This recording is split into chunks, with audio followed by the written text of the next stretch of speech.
Yeah, I got 3 horses entered. Unfortunately, my good old horse Yin Yang Yo got an eye ulcer, so he got ruled out of the weekend. Then I got another old favourite in Remington, the 25th. This is his 3rd or 4th go around Rolex. And then I've got a first-timer called Otis Barboutier, who's a French gelding that looks really, really exciting, having his first shot. Neville's good. He's done a couple of events this year. He's been improving the dressage and show jumping, and I think his next outing's the New Jersey Fresh CIC 3-star, and then on to Bromont. I'm not sure what will happen, but I'm expecting all of the maybe horses for the Olympics will have to turn up to Bromont to strut their stuff in the CIC 3-star. I think it's quite a normal thing to get nervous or stressed before a competition. And to be quite honest, if you're not nervous or stressed before a cross-country, there's something probably wrong with you. And it's just a thing where you got to get in the hang of enjoying the moment and getting used to the pressure and imagining the alternative, which is probably sitting at home on a couch watching TV. You know, you got to spend some time concentrating on what you want to do, especially for the cross-country. But don't let that turn into hours and hours of agony and sleepless nights. So, you know, I think it's good to sit down and relax and think about how you're going to ride and what you're about to do, but not dwell on it too much, because I think sometimes you can overanalyze and freak yourself out a bit. No special pairs of socks or anything like that. You know, Remington's just a good old boy. He's a perfect gentleman. He'd probably make a lovely kid's pony. I take him fox hunting.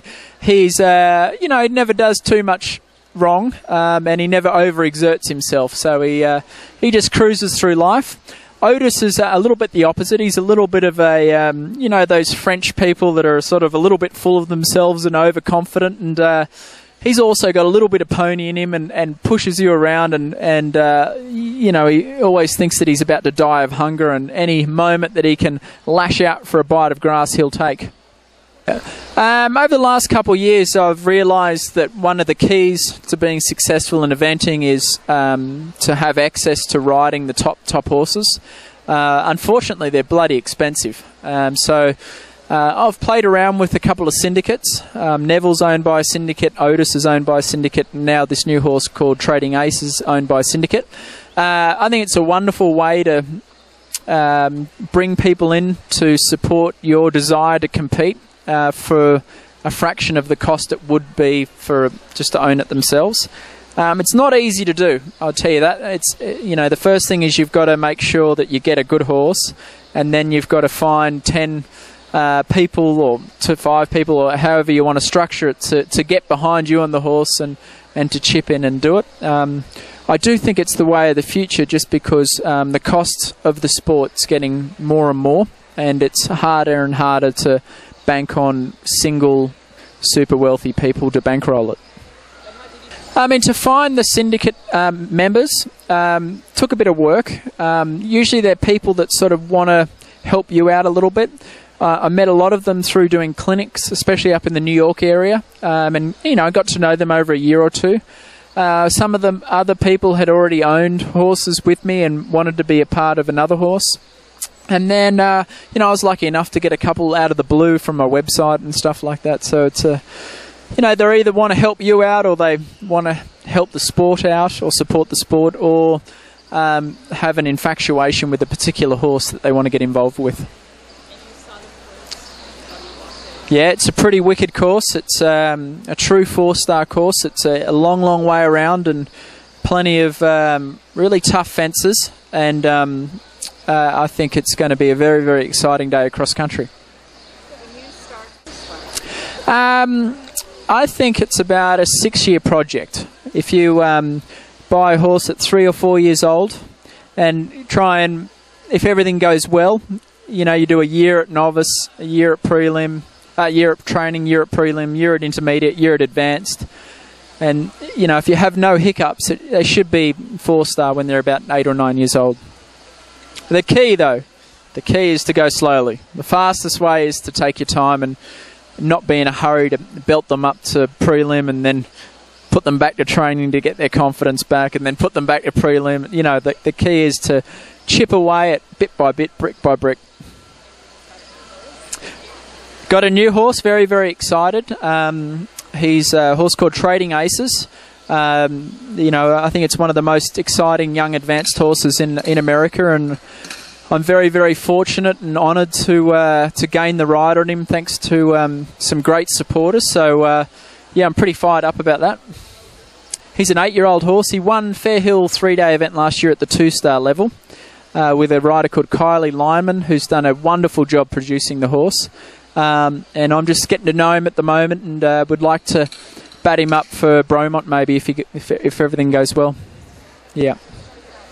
Boyd, have you sold all the different shares in Trading Aces? We're most of the way through it. A lot of the Otis Syndicate and the Neville Syndicate have jumped on, and you know, it looks like I've got a good group around him. But yeah, I've still got to lock the last couple away pretty soon. So.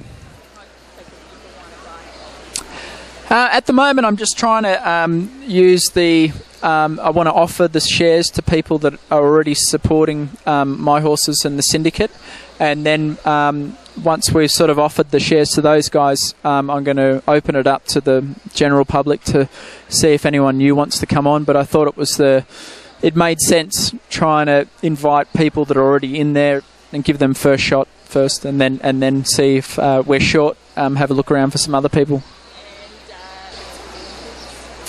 Yeah, I mean, it's you know, I got a couple of horses that are looking like they might have a chance. So Neville and Otis and the Yin Yang and maybe even Remy. So we'll see what happens. It's a long, long way to go to the Olympic Games, though. And first things first, we got to get through this weekend unscathed. Yeah, I'm cross country this weekend. I'll be using this pad without the Canadian flag on it, probably the American flag on it. They're the best pads for cross-country because they're the least heating ones for a long way around. They're sort of cut around the saddle. And then for the show jumping, I'll be using something looking like this. And for the sausage, one of those bigger ones.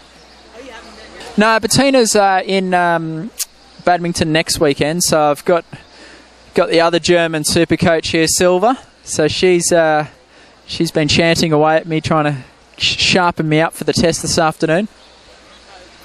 They look in good form, so hopefully I can get through it and remember the test and do a few square halts and that sort of thing.